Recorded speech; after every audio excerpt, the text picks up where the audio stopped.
Community Beacon, Fridays at 6:30 EST, with your hosts Michael Seville and Joel Simmons. A channel whose focus is liberty. A place where the lessons discussed and taught will create openings to a more open and freer mindset. A mindset where you may reach the height of your potential and excel. Here are your hosts, Mike and Joel. Brother, I almost thought I had to press the pause on it. I thought we was gonna have a whole different type of show. No, man, come on. Got the earbuds in. I'm ready to go, ready to rock and roll. Yeah, I you done were put the right. hat on backwards today, man. I got to have my cap on. So, yeah. You were right on time. You were right on time. I was about to hit the pause. I said, we're not doing that kind of show. Not today. Yeah, not today, not never.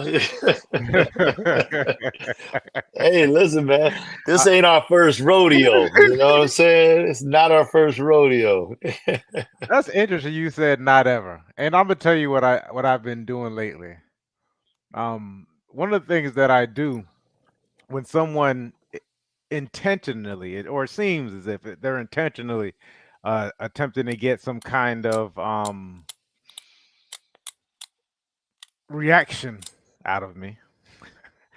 I've been doing a couple things, and this works. This is anybody. We just jumping right into the show today.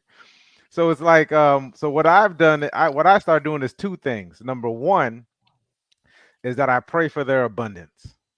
I just automatically just start praying for them. Lord, I hope things, you work things out for them. Just I'm praying for abundance. I'm praying for love. I'm praying for peace. A lot of different, things that I consider high values, and I pray for them. That's the first thing I do.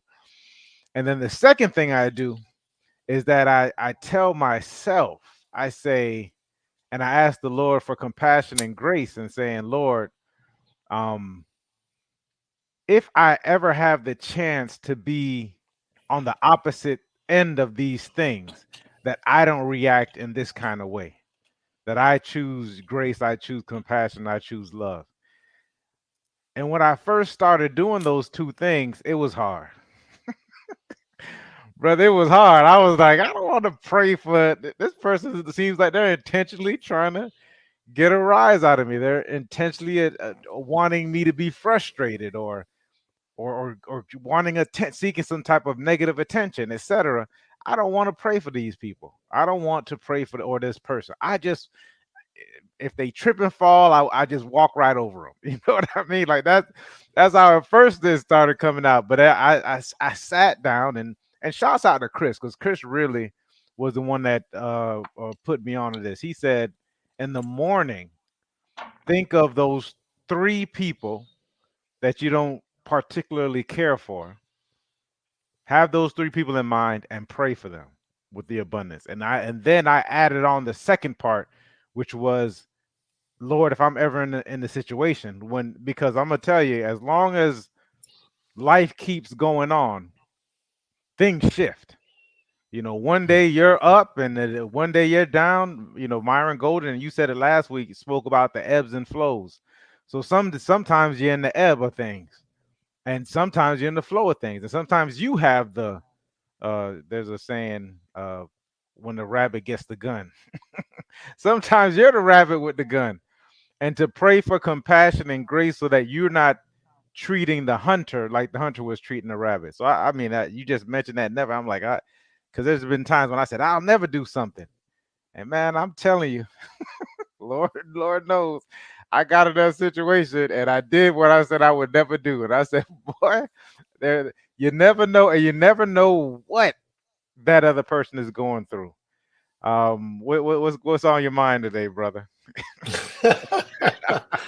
And there it is. Microphone dropped by the real estate king, business mogul, Michael Seville, hailing out of Palm Beach County. I appreciate it.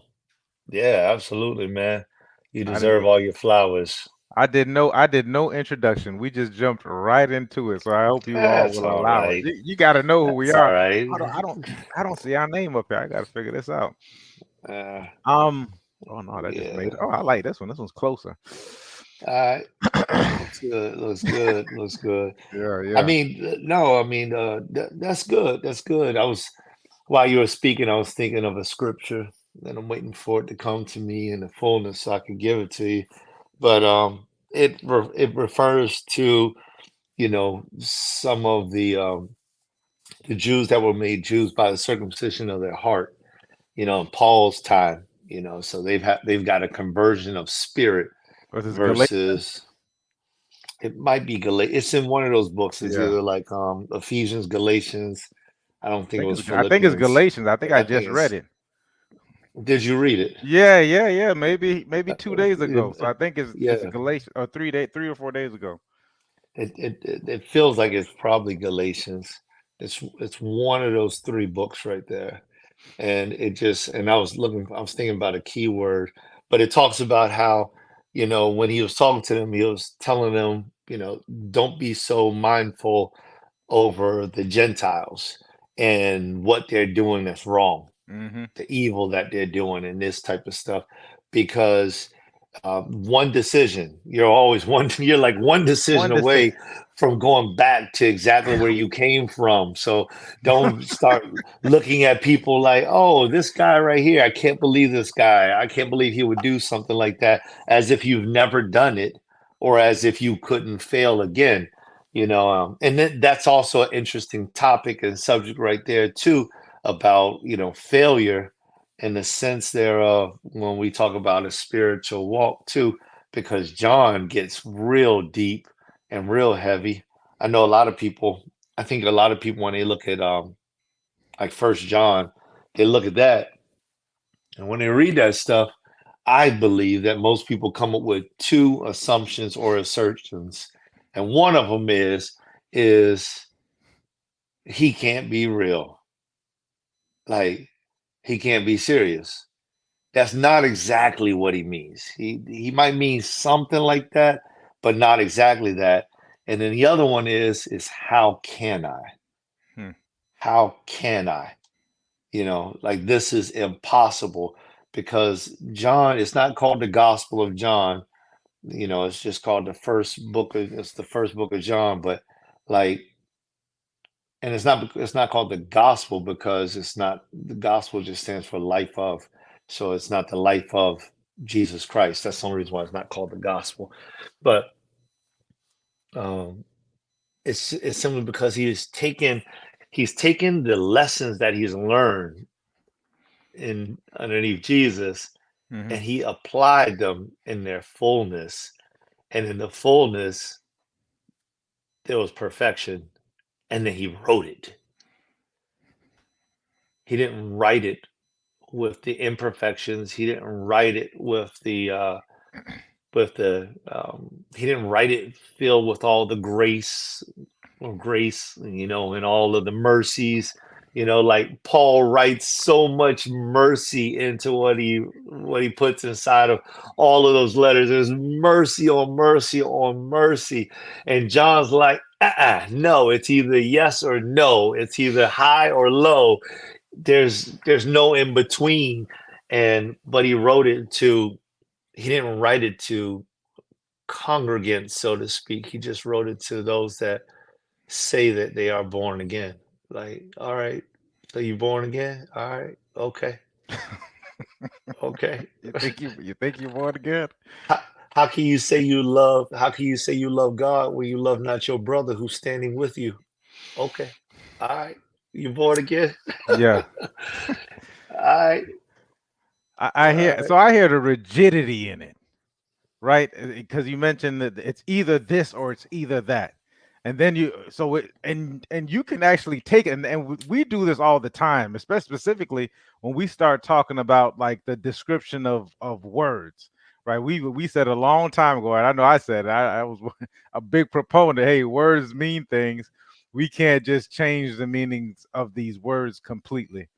Um, so there's that black and white there, and then I think you mentioned Paul, where Paul talks about the mercy and the grace, and that comes from the more so of like a the gray area, the grays of it, the grays of life, the emotions of life, the The things that we I, go through on an everyday basis. Go ahead, brother. I think it's just, great. Grace is unmerited favor. So I think it's just the understanding that Mm. people are human, not the allowance thereof.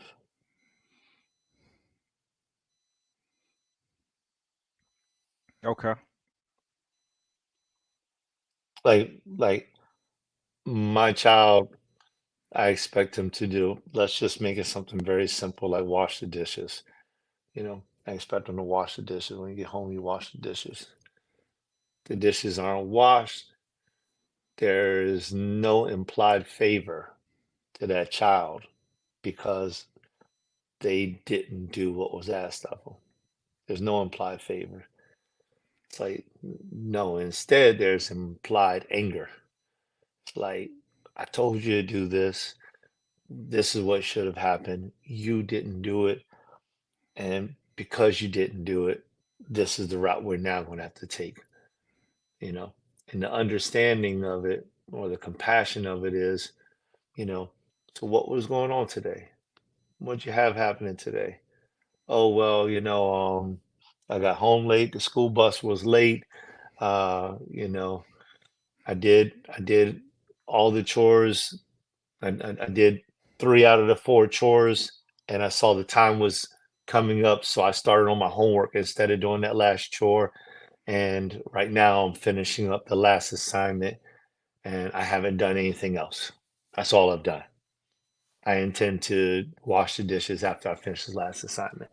And it's like grace is like that unmerited favor. It's like, okay, you know, um, I see you that you're working at it. So you're not going to be in trouble for it. Whereas in the ruling was have it done before I walk in the house. I don't care what you got to go through. You might have to do your homework with one hand and wash the dish with the other hand, but it needs to be done, you know.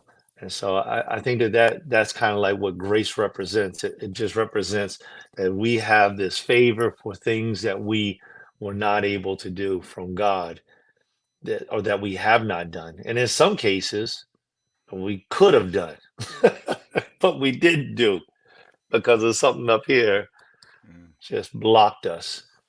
And so it's like he just stops by and says, "Hey, you know what? I'm gonna give you another opportunity."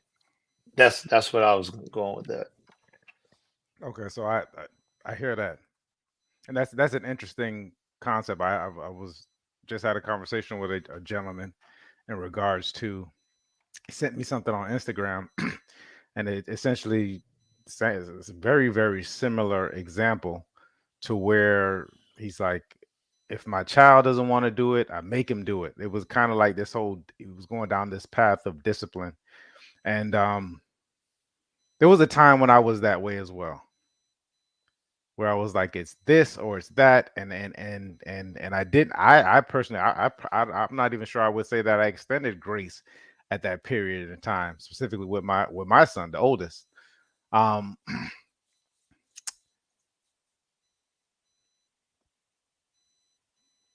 I've changed, and I've changed because I think I have a belief that people are doing the best they can with what it is that they have. And so when you pointed at your head and you said it could have been done, but there was something that was going on up here, I think that happens all the time, just as being a human being. The saying goes, when you know better, you do better. Not necessarily. I think a lot of things happen, and this is just from a humanistic part of it. There's a lot of things that happen where we either lack the resources and or we lack the information. So for my child, just to use that example in regards to washing the dishes, if they he didn't wash the dishes last. No, actually he did. I went to him. I said you need to wash the dishes. He did it immediately, which is not always the case. Sometimes he's doing it. Sometimes he's not. And So there's a couple things there that I had when I because as we were going through that, I'm also thinking about this conversation that I'm having with this other gentleman, and it was he's at the age where he doesn't understand how important it is to wash the dishes because we learned. Well, I know I learned to wash the dishes, or it really was paramount because you start to get bugs. You know what I mean? Bugs start to pop. Like we're in South Florida. If you keep dishes overnight or you keep dishes in the sink too long, they'll cake. Like we understand a lot of the different ramifications of not washing dishes besides just not having a dish to eat out of. A lot of things happen if you don't clean up after yourself. The deterioration of things, the accumulation of things that bring germs, etc. Blah blah blah. And he doesn't have that information yet. He hasn't been introduced to it yet because the dishes have always been washed up until this point. He came into a situation where the dishes were already being washed, so he doesn't understand the negative things that come along with not washing dishes. Um, and then there's the resources, the lack of resources. So the lack of resources on a day-to-day basis is what I give grace and what I give and grace and an understanding and an allowance of because I don't know what they went through. So I loved how you brought up you asked the questions of what was going on, what made you not wash the dishes, what happened earlier today, what happened, and then at that point in time having that type of relationship. So this did I always say things don't happen in a vacuum. This didn't happen in a vacuum because you got some kids that automatically shut down when they don't do something and you ask them a question. It's just you'll get a bunch of I don't know. I don't because there's the relationship is not there. But because you have that relationship with your child and you asking the questions in a compassionate and empathetic way, they're opening up and having that. It's interesting. There's a lot of people who don't have that because once again, these things don't happen in a vacuum.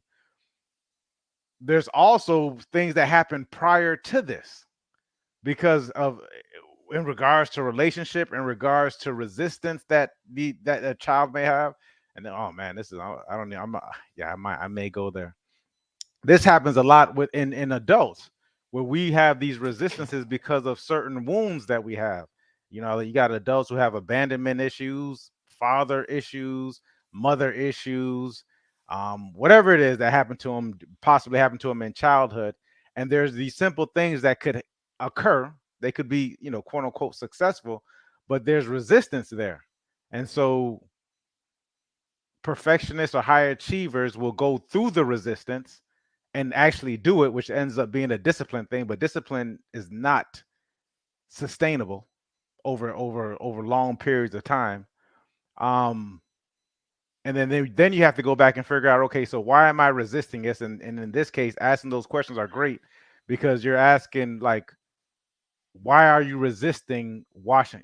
To keep the same example, why is this child resisting washing the dishes? And and it's not just, oh, I forgot, because you get that a lot with the teenagers, and you're like, well, how you forgotten? You younger than me. You know what I mean? We always say older, as you get older, you start to forget a lot more. Well, because you're accumulating more information. However, I forgot is a lazy excuse to be given because they don't want to actually delve into the reason why they're resisting doing something. All right, that was a quick little mental 1 2 1 2. Mm. So what's your? I mean, that's your thought in regards to how you've applied and you've recognized it. I guess what is your thought process then? After all of that, where do you stand on how grace is implied? You mentioned that grace is unmerited favor, and you said it's understanding versus allowance. And I'm of the belief that you have to give allowance as per human or for a human being. You have to give allowance. You don't have to. Excuse me. it's nice to give allowance. It's nice to give grace. It's nice to give understanding. If you can encompass all three of those things, specifically, if we're talking anybody, anyway, child or adult, if you can give those things, I think we'll be better off for it. Hopefully, that answered your question. Yeah. Yeah. I mean, I agree. I agree. I have a really good friend of mine, and one of the things that I talk with him about frequently, especially when dealing with management of people, is that mercy rejoices against judgment, right? Um, and that is, to me, that's so powerful because so many times I've been in a situation where I was like, okay, I probably could have done this differently, or maybe I should have done this differently. And sometimes, Mike, you know this, that we don't always know if that's true. I could have been second guessing myself right then and there Yeah. for the moment. I might need to wait for the results to come out. That's almost like taking a test, and you come out of the test and you're like, oh, I don't think I did so well on the test. Um, and then you get the results back and it says you passed and you did better than what you thought you would have done. And now it's like, okay, and it's your brain is just kind of like, Mike, I took this one test. I must have taken it 4 times, 4 times. And I failed it 3 times. I skipped it 1 time. And on the 5th time, I passed it. And the 5th time, I felt confident. I didn't feel confident the first time. I didn't feel confident the second time. I felt confident the 3rd time and failed it. Then I skipped it the 4th time. And then I went and took it the 5th time. And I came out like, I ain't got a clue. I don't know. And the Let the lady chips pulled fall it. where they She may. let them forward it. The lady pulled the test up immediately. And she's like, because the same lady saw me take the test all of these times. Like, we didn't know each other, but we know each other now, Mhm. And she's like, so what do you think you did? I'm like, why would you ask a question like that? Like, oh man, all right. And I think I even said, oh man, I didn't pass, did I? She's like, you passed. I'm like, oh, yeah, that's right. Excitement. Excitement. I knew it. I knew I was gonna. But it's crazy because this is a part of human psyche. I guess I'm kind of moving in a direction, part of human psyche that I had already defeated myself based off of past experiences. Like the only thing I can remember is what happened yesterday and the day before and the day before and the day before and today, which I want to say that I actually believe that I felt confident while I was taking that test. But when I was asked the question, I was unable, and I don't want to say unable because I was able. All I do is just say something different. But at that moment, I decided, I made a decision to say I'm unsure or I don't think I passed the test. When I was probably between that time and that one other time before where I thought I had passed it but didn't, I was at the highest level of my confidence, the the highest level. the prior to the last time.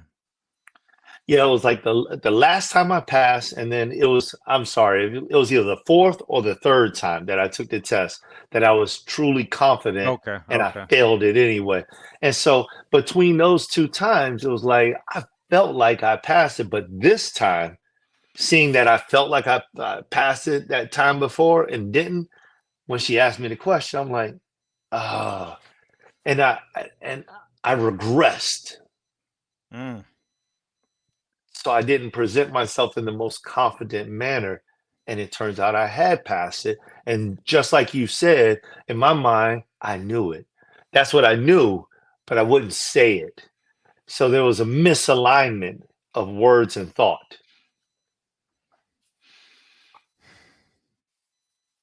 So from that, what did that misalignment?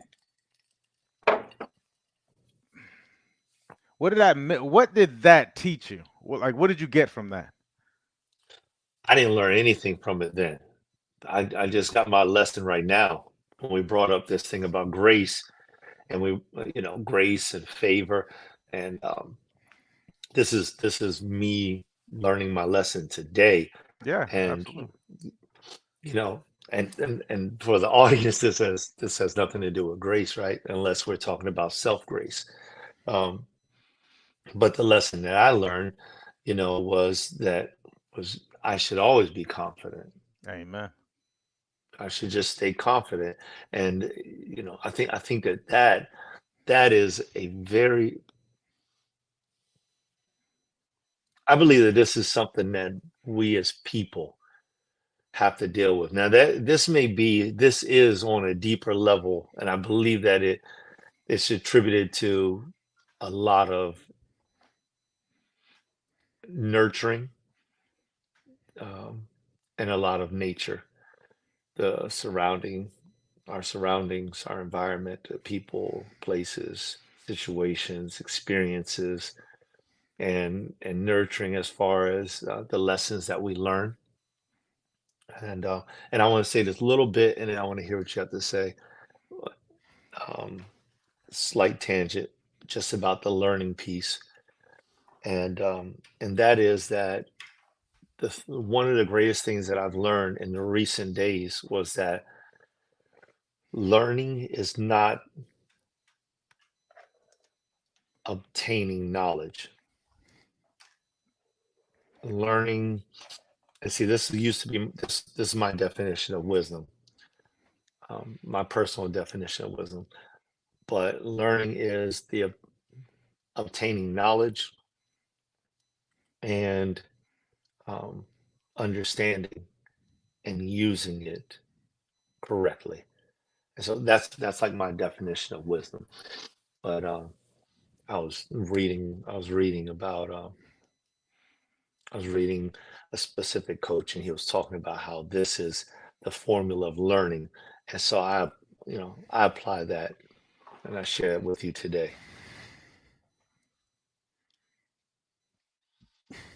You had a question for me? No, it's just hear your Musing, musing. yeah, just hear your thoughts on the you know conversation. Love it, brother. I agree with you. I think that confidence. And then we got to define confidence. I don't even define confidence. It's tough to define confidence because it's something that you can't really quantify. It's like, you felt confident about something, you didn't feel confident about something. Confidence normally comes from repetition. Well, yeah, I took that test 5 times. So you should have been real confident on the fifth time. Um, and then you mentioned nature versus nurture. I love it, especially nurturing and the environment and people. And we do tend to struggle with these different things. That's why, and when you have an identity that you're attempting to kind of, it's not necessarily certain and solid.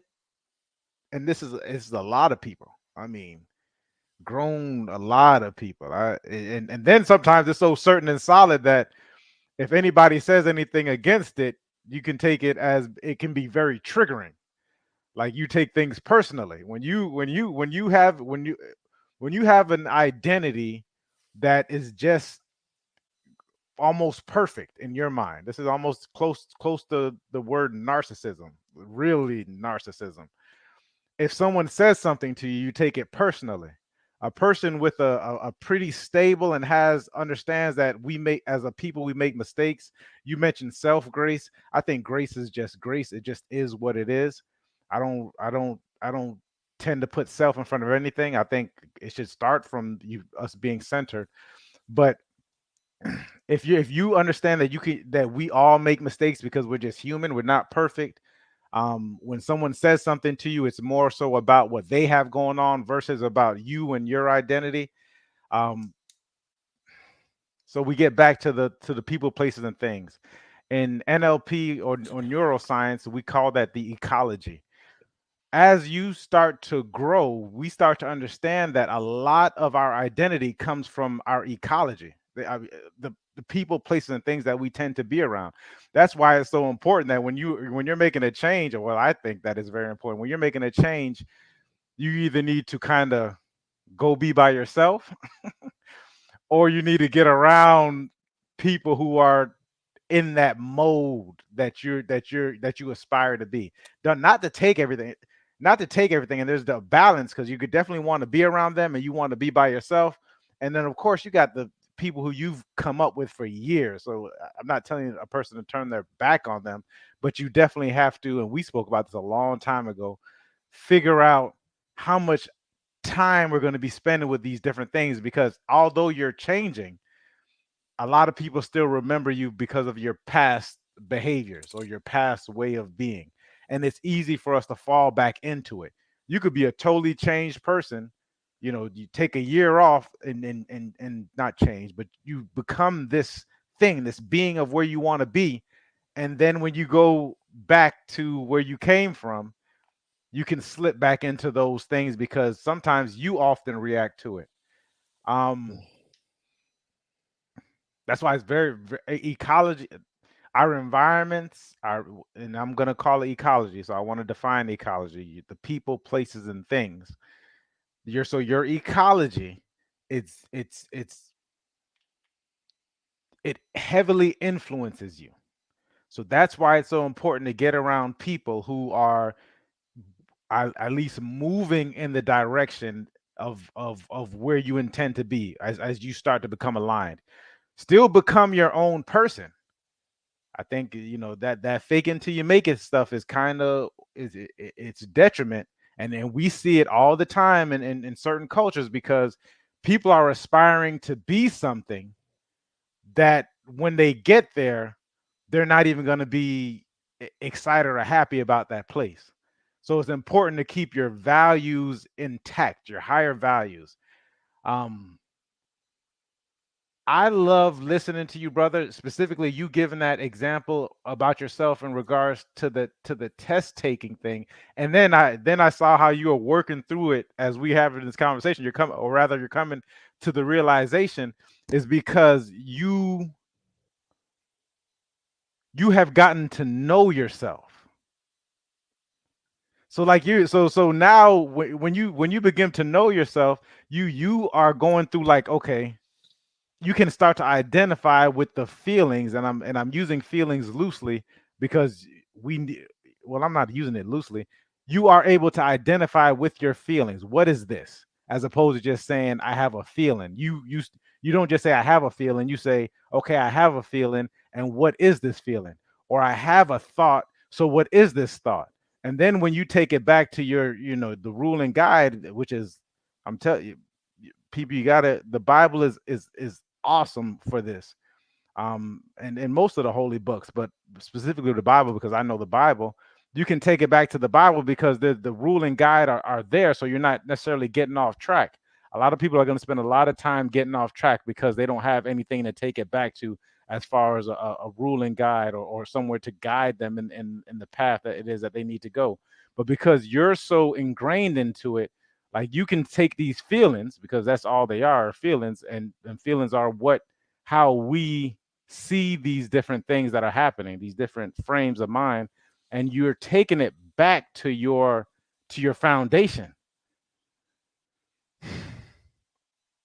Hmm.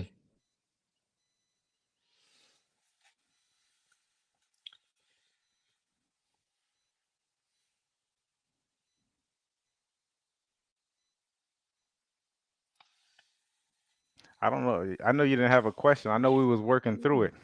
No, no, no, no, no. I was enjoying that silence with you. Yeah. Um, you said a word, and that word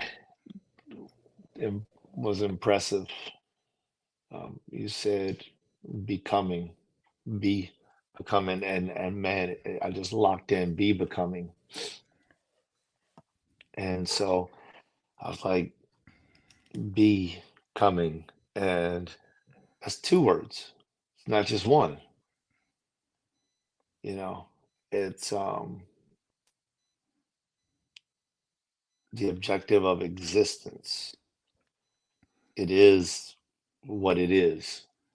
Be it just it is what it is.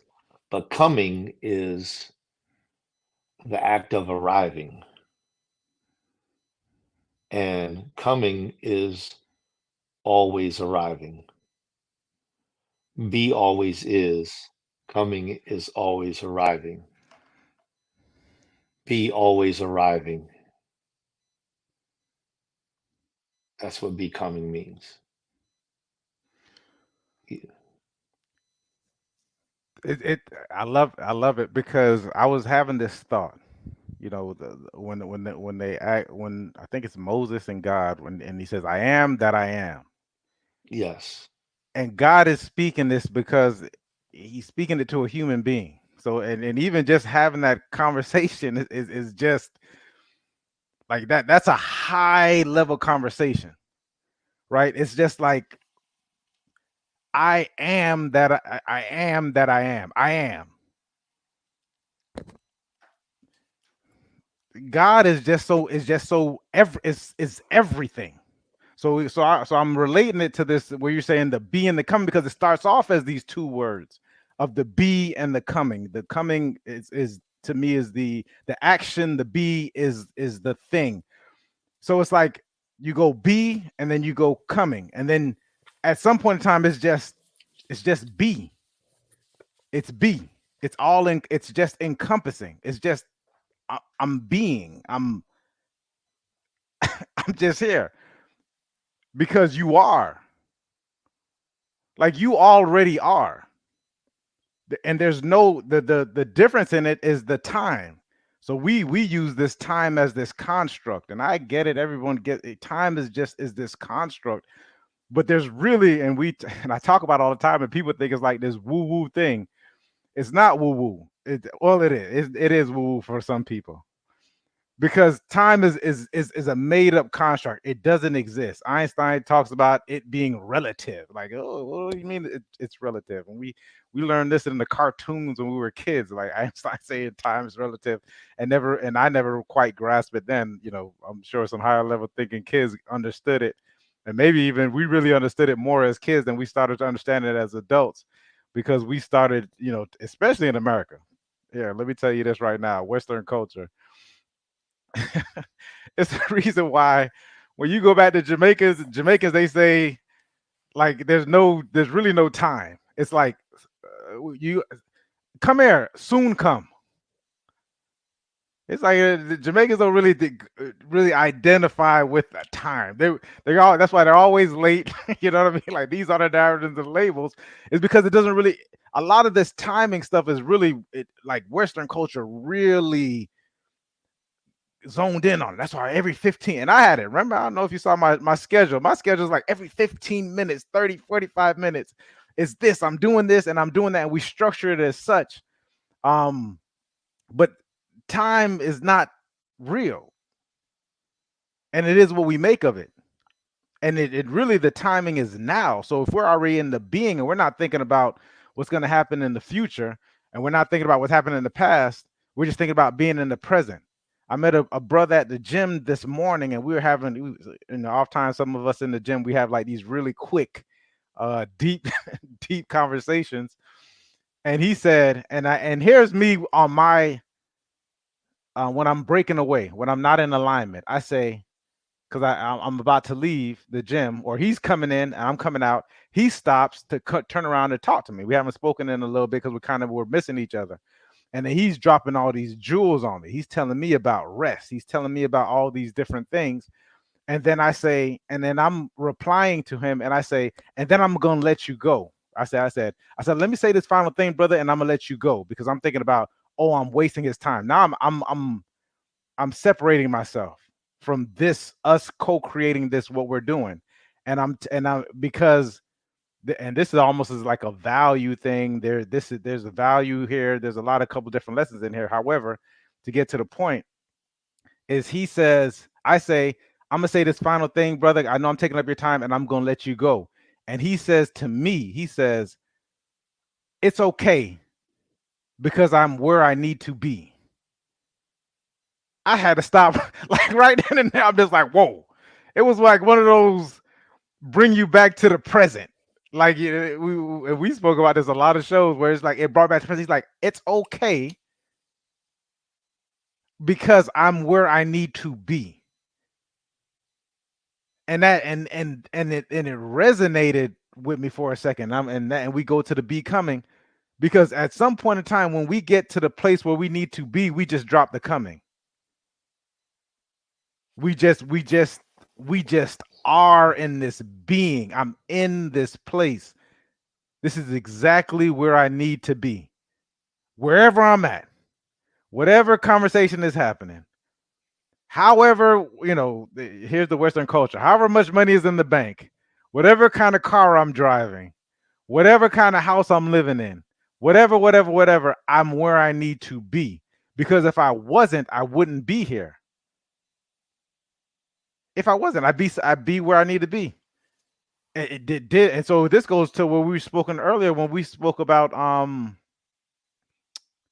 doing something. Did I do something wrong or not correctly? And I'll know from the results.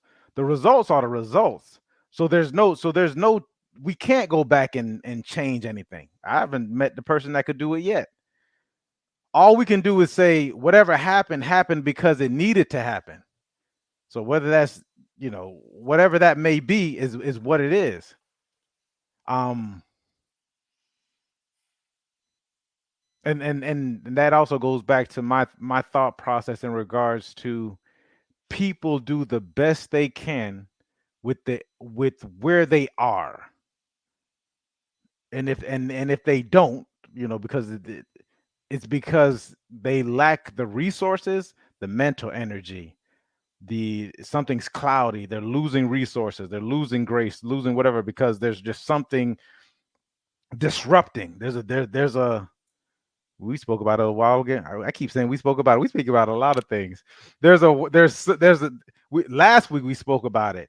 Like there's a dance, like there's something blocking it. What was the verse that because you were speaking about the in the Bible how I don't know. the donkey, The image pulling down, casting down strongholds.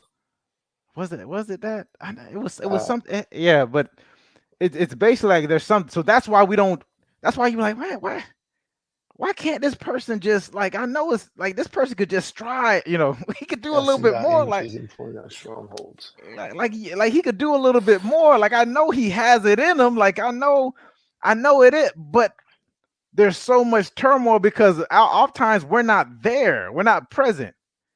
We're thinking about this future, anxiety. We're thinking about the past, regret. I don't want to mess up. I messed up before. I did that. I pulled up this quote and it says, oh man, I gotta go in a little bit. I pulled up this quote. Oh, do I have it? Give me 1 second, everybody. You all give me some grace. It's from Seneca. He says, begin at once to live and count each separate day as a separate life. You can even put that like moment by moment. It's like, so it's like, oh, I messed up, whatever that means. No, I learned something. Mm-hmm. Like I learned. So now I can go to the next thought and this next moment could be something totally different. I can start to create something totally better. Like we don't, this is an attachment. Like don't get attached to this thing. And and guys, give me grace because I'm working through it myself. It's like it's just being it's so attached to this thing. I've realized how much I'm attached to this watch and the readouts that it has. Like, did I stand my 10 hours? Did I work out for my 30 minutes or whatever it is? Did I reach my 400 calorie goal or 500 calorie, like whatever calories it is? Did I, this watch is, I was like, wait a minute, is this watch made for me or am I made for this watch? Right? It's one of those things. Is this schedule made for me or am I made for this schedule? Right? Are these things made for me or am I made for these things? It happens all the time in real estate. Mike, I want the biggest, baddest house on the block.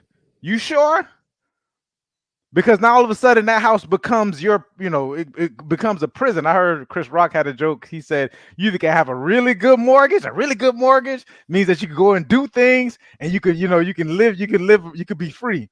He said a bad mortgage is when you just living your life to pay off this mortgage. Right? Like, and so it's what are these things made for? And the fact that at any point in time, if you release attachment to these things, if you release this is the freedom. If I can release I don't have to drive this thing because this thing is driving me. Like, I don't have to, I'm not attached to this career because this career is driving me insane. Like, what is it? And now we can start to create. Right? Like, now we can start to create these things. We can start to create this thing. Like, do not get attached to these. I would even go into relationship with our relationships.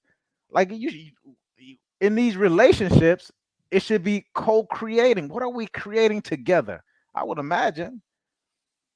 Right? So it's like it's moment by moment. Seneca said day by day. I say do it moment by moment. Every time come back, like the brother told me, come back to the present. I'm where I need to be. What did I learn? Okay. I could do this. And then give yourself grace because it took you X amount of time to get here. It's going to take you X amount of time to kind of try to wage your way out of this thing. Like, okay, give myself grace. It don't got to change tomorrow. And then it goes to the ecology portion of it because now you're changing and you're having less attachment, but then the people you're around don't recognize that. Tomorrow I can say I am a clown, right? Because being a clown makes me happy. But when I walk into a certain place, they're gonna be like, "Wait, Mike, you're not a clown. You are this Mike, and this is how you should be because this thing is better." But my value is to be in this clown, and I'm it's a terrible analogy, but that's what it is, right? Like, it's just this is what I'm called to be. But you're telling me because based on what I've been for 35 years or whatever it is, my way of being then, which could have been totally not according to my purpose. So this is where us as human beings, we have to start to get an understanding of ourselves and start to say, you know what, I can't spend time here because these people aren't recognizing what I am. I was going to say becoming. It might be easier for people to understand that. People don't understand what I'm becoming, but you already are. And they keep telling me this, and it's so easy for me to go back into this place because we speak about this all the time. It's comfortable. I've been doing it for a long time. It's comfortable. This is new. The only thing, and this might be better. It might be easier. Matter of fact, it is. If it's your purpose and it's your calling, you're aligned to it. It's easier. It's better, or different. That's what it is. It's different. This is the same. So am I going to? And so there's sometimes going into different things brings anxiety if you're not really certain and stable about what it is and your purpose, or you don't understand what alignment looks like. And I'm gonna say I want to finish this off. So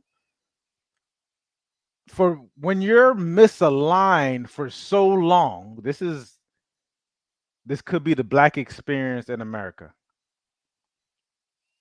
When you're misaligned for so long, you're not certain about your identity.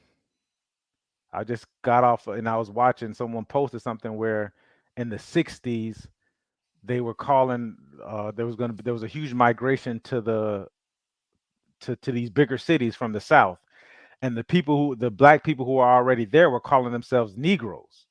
They were saying they're Mm, Negroes. Well, there was Negroes then. There was African Americans at one point. Then there were Black Americans. The entire time, like they've never been certain and stable about what exactly it is. They don't even know at some point. They don't even understand what the demographic is called because mm, it changes so frequently. So you have this unstable and uncertain identity. You don't really know who you are, so you have that going for you. You're aspiring to be something that you don't even understand the experience, and a lot of once you get there, you're going to realize that this is not the experience it is that you want.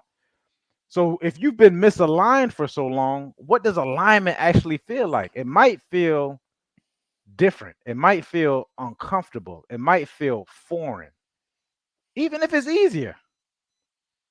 It might be easy. You might wait. This just feel good. I'm gonna take you all to Jamaica and have a real vacation. You gonna say, wait a minute, it just feel different. Yeah, whenever you're ready. Like we go out there, and you say, wait a minute, this air just feels, and it's not a Western culture vacation. I'm not taking the Western where you just go and you just see the same people. It just it feels different. You're getting up at 6 o'clock in the morning and it doesn't feel like you're getting up at 6 o'clock in the morning. My father, right now, my father is will be 70 next year if God allows. He if you from the outside looking in, you like, man, this man works harder. He goes to bed at like 1 o'clock, 2 o'clock in the morning, and he's up at like 6, 7 o'clock in the morning, probably 7:30, something like that. And you're like, wait, why is he not tired? Why is not? Well, the air is different. The consciousness is different. The back and forth is different. You understand what I mean? So it's just like, but that it's easier, but it's uncomfortable. You know what I mean? All right, so I'm done, guys. Because I really I got a 1 o'clock. I gotta go. But this brings joy to my heart because of this conversation and this oneness. And I'm gonna tell you guys that Joel like brings it out. You know what I mean? Like the brother brings it out because he is so brother is like you emanate things where it's just like where it just adds on to the thoughts and the feelings. Anyway, so that's it. I'm gonna give you your flowers because you deserve them anyways. I appreciate you, man. Let's see y'all, everybody out there. We pray that y'all enjoyed this session that we had together. Put something in the post. Let us know that you're around. Ask us questions, whatever. If you see us on the streets, like you have in the past, say what's up. Hold All on, right. real quick, and to the person that's watching this, if you got to this end, it's not little. It's not our little show that we got going. No, but My bad. I appreciate you. I appreciate the watches though. I absolutely appreciate the watches. But I kept laughing because they I've kept been saying. corrected. I kept laughing because they kept saying little. Yeah, I saw y'all little show. I was like little. I said, nah, you saw our show, and but they were very appreciative of everything that it is that we bring to the table and the conversations Yeah, that we have. So I'm joking. If you seeing this, I'm just joking. But don't say little anymore. not joking. It's true. There's truth in jest. All right, all Yeah. right. Listen, guys, I appreciate you, brother. Any last words? Before we check out. Just as much as those things are on the external, watch those things on the internal So and always be. absolutely, that's where it starts. All right, appreciate you all. We'll check y'all later.